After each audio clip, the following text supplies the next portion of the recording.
All right, we'll be making a lot of progress on this bus today. It's 1958 4104.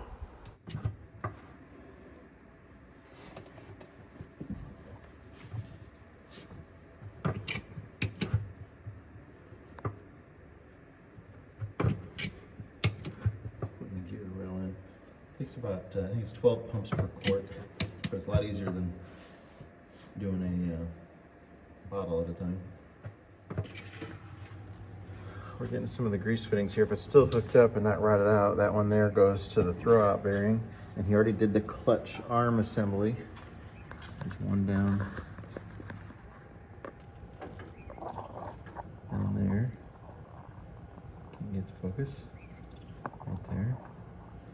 And then there's a couple up here. And there should be some remote run ones that go to those little bell cranks back there on that back wall where these linkages go.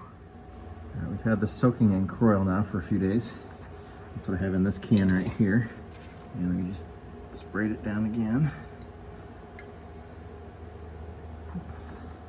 See if we can get it off of there.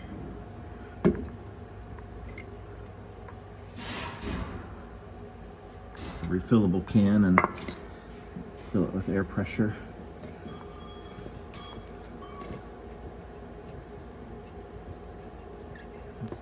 Bike valve on it.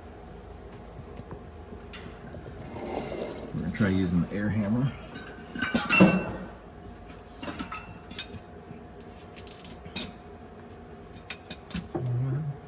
This plate on either side, trying to knock the plate down. It's back here too.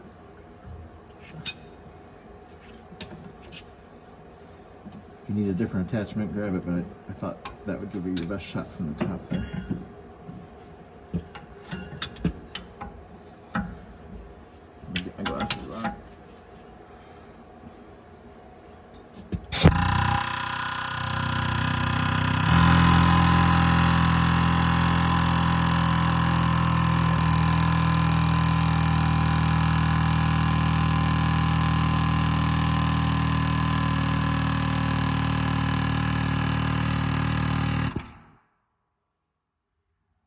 The other side by you.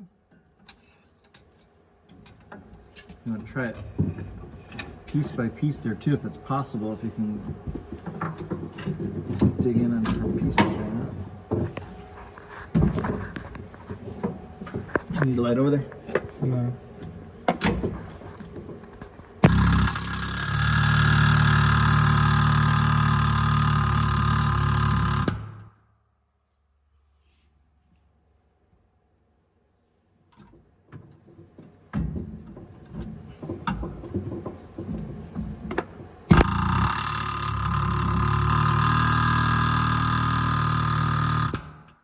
It is moving, yeah. Okay.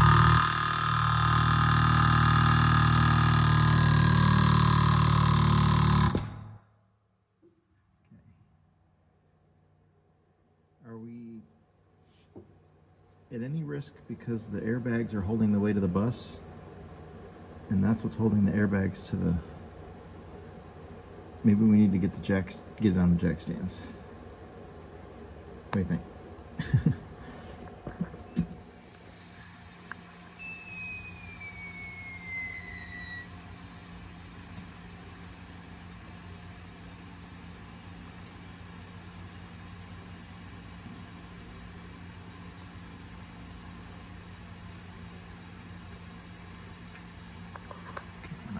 The body's now on the jack stands and not supported by those airbags.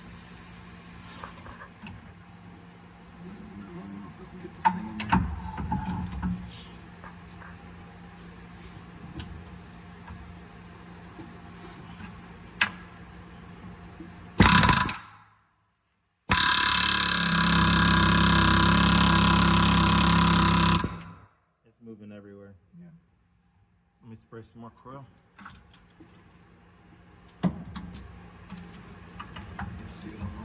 You're on it.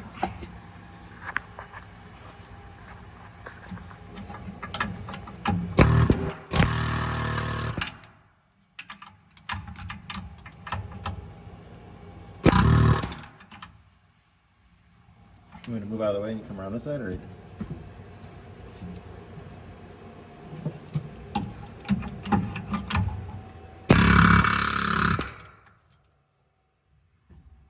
back to the easy corner now that it's moving. That easy front that you were doing before.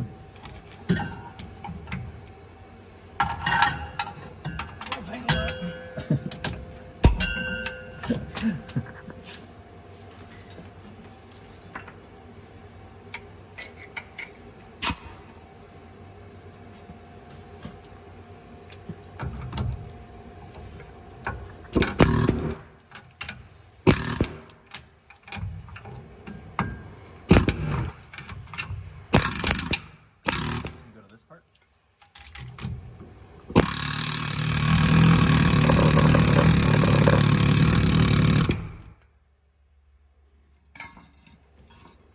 I'm going to go back to where you started at, with the long one on the back side. On the back side? Or the front. I meant the back side of the axle to me. But the first time you had success.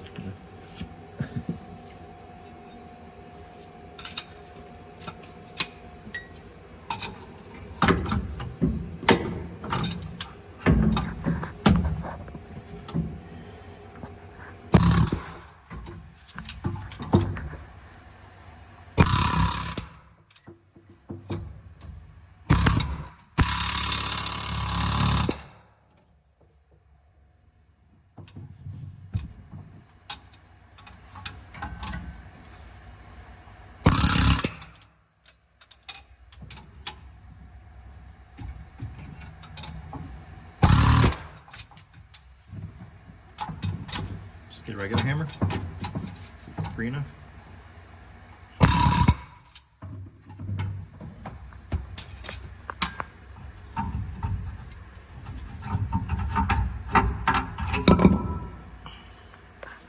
Ta-da!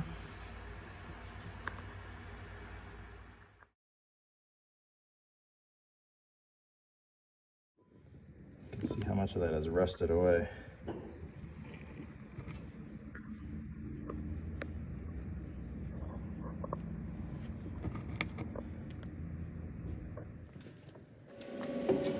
One of these axle studs is stripped out, it won't hold torque, and it's too big for our stud extractor, so we're just going to weld the nut onto it and then take it off.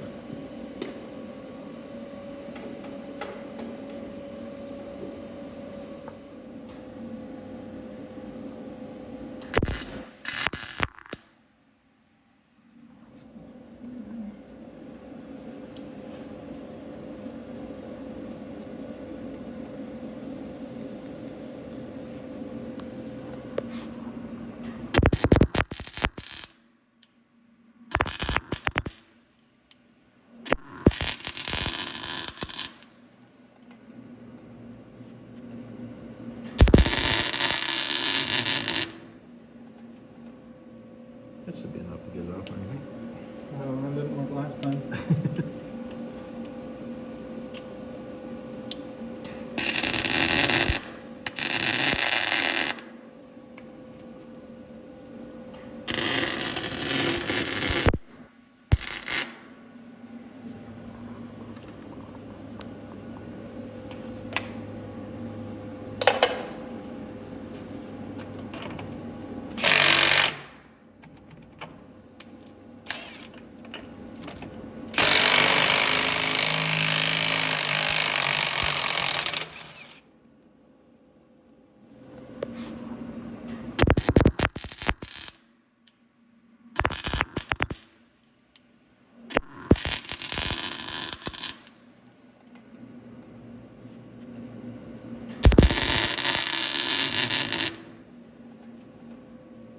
That should be enough to get it off, I think. Oh, it didn't work last time.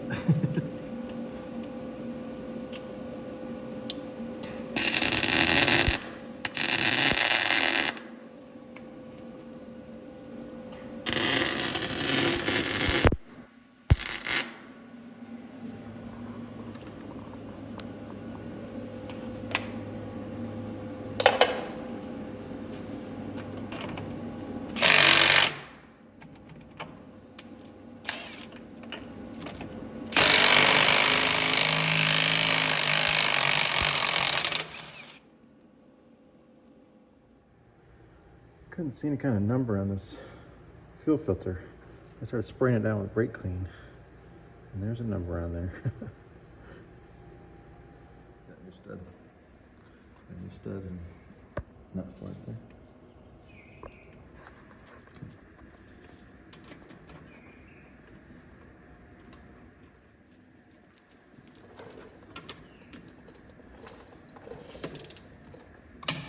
What do you know? The bus owner came in with 3 of these fuel filters. 913 is the number. They're an internal one, just like what we have, but they're too fat to even fit in the housings that he's got. So they're not the right ones.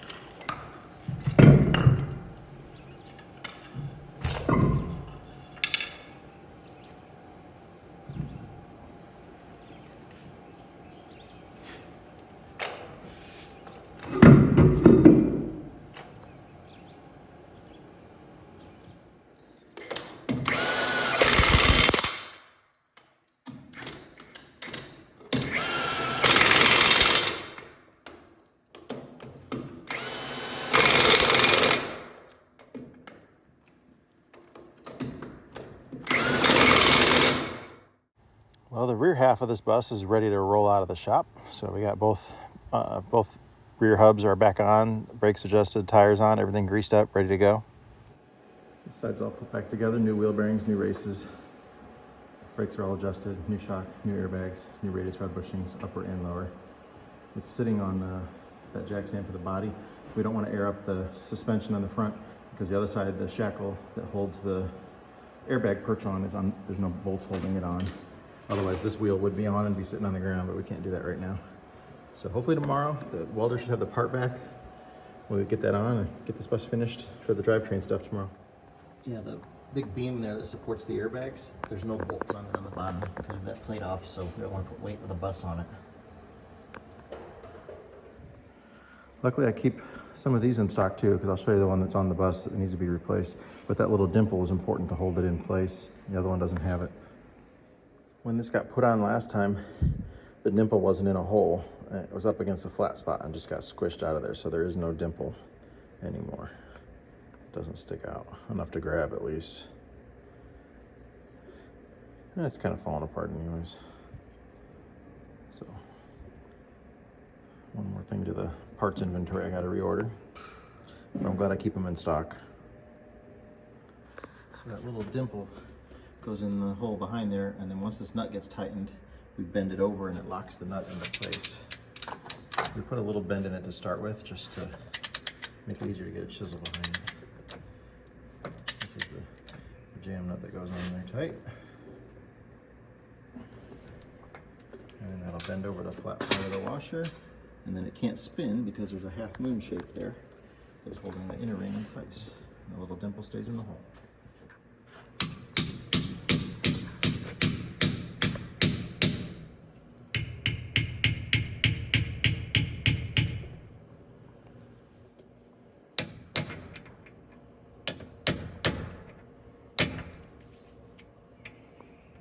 The new ones are very stiff.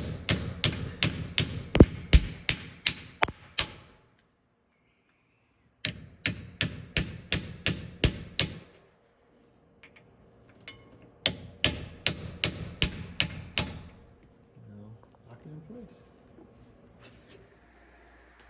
Well, that's it for today on this. I fully expect that tomorrow we'll be taking this for a test drive up the hill, up and down the hill. So it should be driving out of the shop here tomorrow. We're waiting on that part from the welder, which he has welded. He's gonna drop it off in the morning. We'll get that put on, so we get the front radius rod on, and then just gotta put the wheels back on the front. And then I'm waiting on a fuel filter. Our friend over at CarQuest was able to find the numbers for us on that filter, a cross-reference to a modern filter that fits it. It'll be in tomorrow morning.